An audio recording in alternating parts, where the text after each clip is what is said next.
এটা কি? কেউ এই তুফান থামাও ভাই। প্রলয়ে তুফান আসছে রে তুফান, প্রলয়ে তুফান থামাও এই তুফান।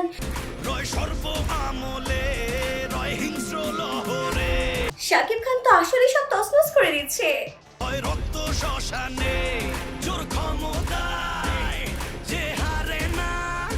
সম্প্রতি রিলিজ হয়েছে শাকিব খানের বহুল প্রতীক্ষিত গান তুফানের টাইটেল ট্র্যাক, আর এতে সবাই একেবারে হতবাক হয়ে গেছে। তুফানে শাকিব খানকে সবাই যেভাবে ভেবেছিল একেবারে অ্যাকশন হিরো, ঠিক তুফানের টাইটেল ট্র্যাকে তাকে পুরোপুরি অ্যাকশন হিরোর মতোই দেখা গেছে।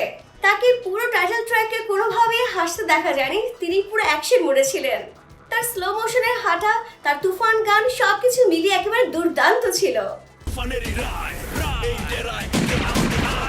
গানের এই টাইটেলে শাকিব খানকে দেখা গেছে একেবারে লম্বা চুলে অ্যাকশন মোডে, যেখানে যাচ্ছেন না কেন তছনছ করে দিচ্ছেন সবকিছু। আর তার আশেপাশে যারা ছিল সবাই শাকিবের জয় জয়কার করছে, বোঝাই যাচ্ছে খুব অ্যাকশন রকমের মুভি হবে এটা। শাকিবের লম্বা চুলে দুর্দান্ত সিনারি যেন সবারই মন কেড়েছে। আর তুফান যে গানটা এটা দেওয়া হয়েছে টাইটেল ট্র্যাক, সেই গানটা তো সুপার ডুপার ছিল, একেবারে শাকিবের সাথে মানানসই ছিল। তার লুক, তার অ্যাক্টিং, তার কস্টিউম সবকিছু একেবারে দুর্দান্ত ছিল। প্রলয়ে তুফান আসছে রে তুফান, প্রলয়ে তুফান থামাও এই তুফান, প্রলয়ে তুফান আসছে রে তুফান, প্রলয়ে তুফান থামাও এই তুফান। তুফানের এই টাইটেল ট্র্যাকের এই দুটি লাইন আমার কাছে সবচেয়ে বেশি ভালো লেগেছে, আর তুফানের র্যাপটাও অনেক অনেক বেশি ভালো লেগেছে। দুর্দান্ত ছিল সবকিছু। একটা অ্যাকশন মুভির জন্য যা যা প্রয়োজন তুফানের এই টাইটেল ট্র্যাকের মধ্যে তার সবই ছিল। সেই টাইটেল ট্র্যাকে দেখা গেছে শাকিব খানকে সবাই জয় জয়কার করছে, আর করবেই না কেন। মেগা স্টার শাকিব খান, সে যদি অ্যাকশন মোডে থাকে আর এমন একটা সিচুয়েশনে থাকে, তাহলে সবাই তো তাকে বস মানবে।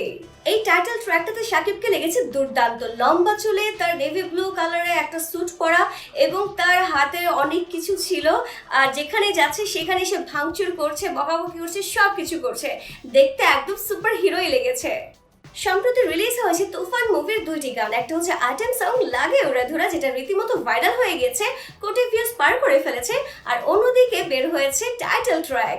এই দুটা গানে একটাতে আইটেম সঙ্গে দেখা গেছে মিমি চক্রবর্তীর সাথে, কিন্তু নাবিলাকে কিন্তু কোথাওই দেখা যায়নি। সম্প্রতি পোস্টার বেরিয়েছিল, আর সেই পোস্টারে দুই নায়িকাকে দেখা গেছে, কিন্তু এই টাইটেল ট্র্যাকে কোনো নায়িকাকে দেখা যায়নি, দেখা গেছে শুধুমাত্র শাকিব খানকে। সবাই টাইটেল ট্র্যাক দেখার পর বলছে অনেক অনেক বেশি ভালো লেগেছে, অনেক অনেক দুর্দান্ত ছিল। এবার ঈদুল আজহায় এই ছবি একেবারে ধামাকা তৈরি করে ফেলবে। আর গানের ডিটেলসে বলাই ছিল 28 জন বিশ্বব্যাপী এই মুভিটা রিলিজ হবে, আর বাংলাদেশে রিলিজ হবে ঈদুল আজহায়। সো বোঝাই যাচ্ছে এই মুভিটা একেবারে ধুম ধামাক্কা একেবারে সুপার হিট হতে চলেছে।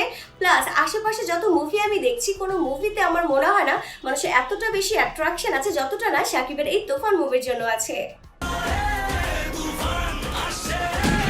তো ডিয়ার ভিউয়ার্স, তুফান মুভির এই টাইটেল ট্র্যাকটি আপনার কাছে কেমন লেগেছে অবশ্যই তা কমেন্টস করে জানাবেন। আর ভিডিওটি ভালো লেগে থাকলে লাইক, কমেন্টস আর শেয়ার করতে ভুলবেন না। বাই।